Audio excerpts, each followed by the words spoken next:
Hi there, me again. Let's talk about why I used a broken film camera for 2 years, shall we?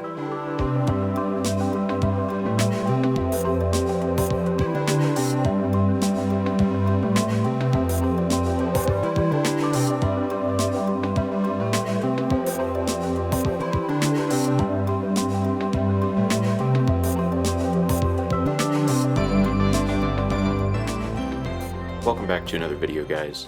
In this one, what we're going to be talking about is my use of this film camera. This is the Canon P, and I've been using this camera for about 2 years now, and actually for the majority of the time, it's been kind of broken. So what we're going to do today is we're going to go over that, and we're going to just kind of go over why I've been using it for so long. And I guess what we'll do is we'll start with a little bit of backstory.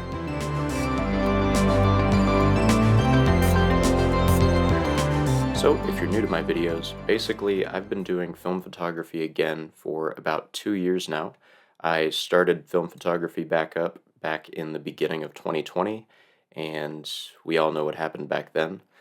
So I basically just needed a way to occupy my time when I didn't have a lot of work going on, and film photography was that way for me to fill that gap. So what I did was I decided I wanted to get a old bare bones 35 millimeter film camera, and I went with this camera. This is the Canon P. It's a late 50s, early 60s rangefinder camera, and it's a really great design.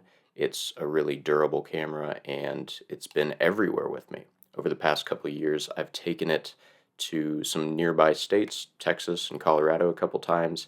I've also gone as far as the kind of outer reaches of the United States. I've been to Florida, I've been to California, and I've even been to Maine with this camera. So I've taken it all over the place with me.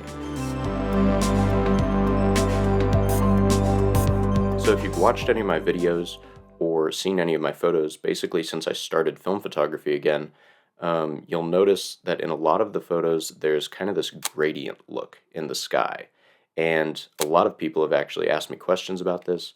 They've asked me what kind of filter I've been using on my lens. And it's actually not from a filter, it's from a problem with the camera. Now, the problem that's causing this is a problem that's called shutter capping. And basically, with most cameras, there's a leading shutter curtain and a trailing shutter curtain.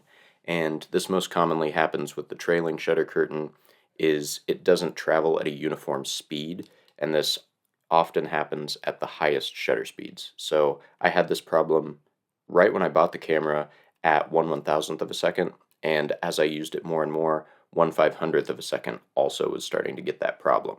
And I think some of the slower shutter speeds also had that problem as well. Some of the like an eighth of a second, a 15th of a second, it was kind of starting to fall out of sync in a lot of different shutter speeds.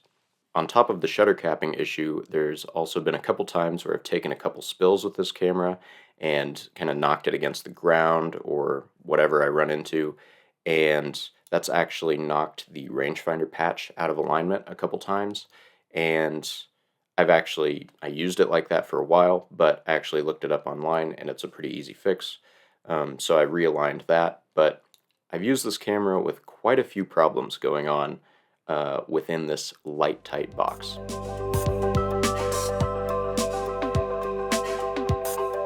So now that I talked about the couple problems that I have had pretty much my entire time owning this camera, I just wanted to talk a little bit about why I continued to use it for so long even though it really needed repaired.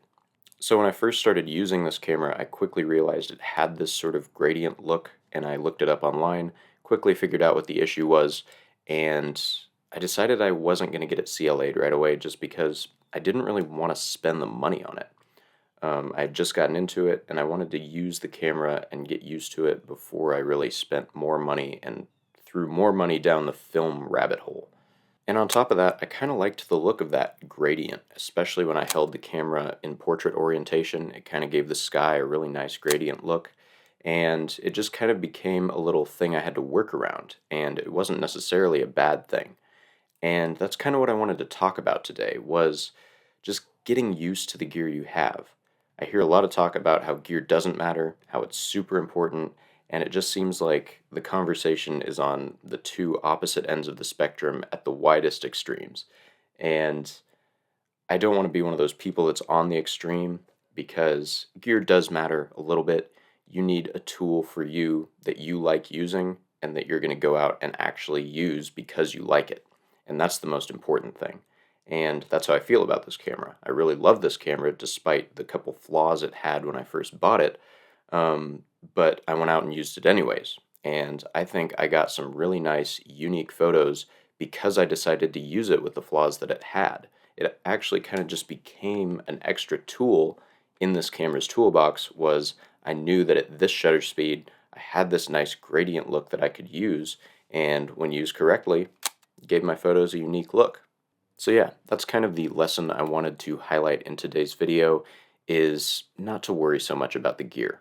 I used this camera for about 2 years and it was in dire need of CLA. So if I can do it, you can too. It doesn't matter if you've got the top of the line mirrorless digital camera or maybe just a 35mm film camera that you got from your parents. You can make great images with whatever it is as long as it works in some capacity. And you don't have to worry so much about getting that mint condition Leica M6 or Mamiya 7 or whatever it is you're lusting after. So I hope this video was good, informational. Hope you had fun watching it, and hope you got something from it. I'll see you guys in the next one. Bye now.